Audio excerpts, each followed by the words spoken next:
रहे हैं जो सरकार कह रही है। असली टीवी अखबार तो ये गरीब खाटी पत्रकारिता करने वाले बहुजन मीडिया के लोग जो कहता हूँ उसी बात को दिखाते हैं, वरना बहुत जगह तो मैं कहता भैया साइड हटो इधर।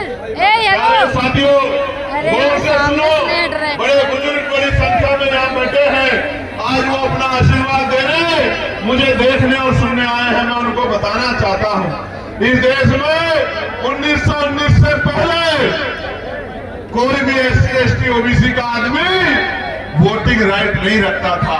और आपको जान के अचरज होगा, सिर्फ SC/ST OBC का नहीं, इस देश में किसी भी जाति धर्म की महिलाएं वोट का अधिकार नहीं रखती थी। फिर इस देश में सवाल खड़े हुए, मॉन्टेगो चेम्बो सुधार समिति बनी। सुधार समिति के सामने कई विषय रखे गए कि नए वोटर को शामिल किया जाए। नए वोटर कौन? वो जो लगान देते हैं, वो जो बहुत पढ़े लिखे हैं, वो जो बहुत पैसे वाले हैं, वो जो बहुत बड़े उद्योगपति हैं, वो जो राजा महाराजाओं के परिवार से आते हैं। और कुल मिला के 1919 से पहले 3% लोग वोट करते थे। कितने परसेंट लोग? जोर से बताओ, आवाज जानी चाहिए कन्नौज तक, नहीं लखनऊ तक नहीं जा रही है, जोर से बताओ पहले कितने परसेंट लोग? 3% लोग। फिर जब ये मॉन्टेगो चेम्बो सुधार समिति ने नए प्रयोग किए तो 15% लोगों को वोट का अधिकार मिला। और मैं बहुत जिम्मेदार से कह रहा हूं, जिन महिलाओं को नहीं पता कि बाबा साहब ने क्या दिया है, मैं उन महिलाओं को, अपनी बहनों को, तमाम जाति धर्मों की बहनों को कहना चाहता हूं कि अगर बाबा साहब अम्बेडकर ना होते तो इस देश में प्रधान से लेकर प्रधानमंत्री, राष्ट्रपति महिला कभी नहीं बन पाती। मैं चैलेंज करके ऐलान करके कहता हूं, आप डिबेट करो जिसको जानकारी नहीं है। तो बाबा साहब अम्बेडकर ने क्या किया? बाबा साहब अम्बेडकर ने ये किया कि 1928 में उन्होंने बहिष्कृत हितकानी सभा के जरिए एक ज्ञापन दिया।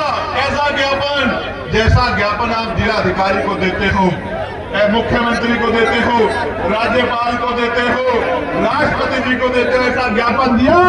और उसमें कहा कि ये कैसा लोकतंत्र है जिसमें गरीब, दबे, कुचले, महिलाएं,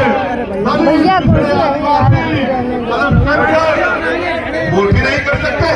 और जो वोट ही नहीं कर सकता वो चुनाव कैसे लड़ सकता है? इसी बात को समझ लो भाई। अगर आप में से कोई वोटर नहीं है तो क्या वो भारत का कोई भी चुनाव लड़ सकता है? लड़ सकता है? जब तक आप वोटर नहीं बनोगे, जो मानक है उनको पूरा नहीं करोगे, एज के मानकों को, तब तक आप चुनाव नहीं लड़ सकते हो। इसलिए बाबा साहब अम्बेडकर ने फिर गोलमेज कॉन्फ्रेंस से पहले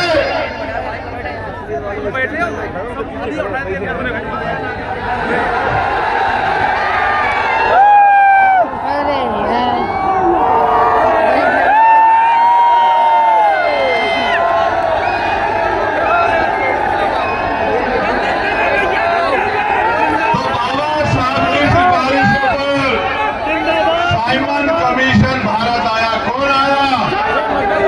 कौन आया? Simon commission. साइमन कमीशन कौन था? साइमन कमीशन एक कमीशन था, एक कमेटी थी जो दलित, पिछड़ों, आदिवासियों के हालात जानने के लिए भारत आई। और जब साइमन कमीशन भारत आया और वो यहाँ से रिपोर्ट बनाने लेके गया, उस रिपोर्ट के आधार पर गोलमेज कॉन्फ्रेंस हुई। और 3 बार गोलमेज कॉन्फ्रेंस में बाबा साहब अम्बेडकर आपको अधिकार दिलाने के लिए लड़ते रहे। और बाबा साहब अम्बेडकर की सिफारिशों के कारण इस देश में कमजोर वर्गों को भी वोट का अधिकार मिला। और ये भारत पहला ऐसा देश है जहां संविधान के लागू होने के साथ सार्वभौमिक मताधिकार यानी महिलाओं से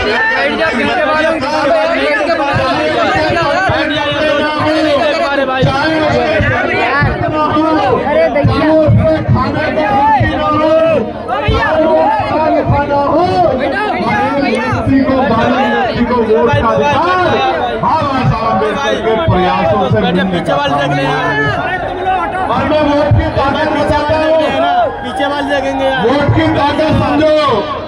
अगर ये वोट का अधिकार नहीं होता तो ये जो बड़े बड़े कुर्ते वाले, बड़ी बड़ी गाड़ियों वाले, बड़े बड़े खन्ना सेठ आपकी गलियों में आते हैं चुनाव के समय, आपके पैर पकड़ते हैं, आपके पैर छूते हैं, आपके घर का खाना खाते हैं, आपसे भाईचारा निभाते हैं, आपके घर में कुर्सियों पर बैठ के कहते हैं कि माँ मेरे सिर पे हाथ रख दो, चाची, भाभी, बुआ, ताई, दादी मेरे सर पे हाथ रख दो।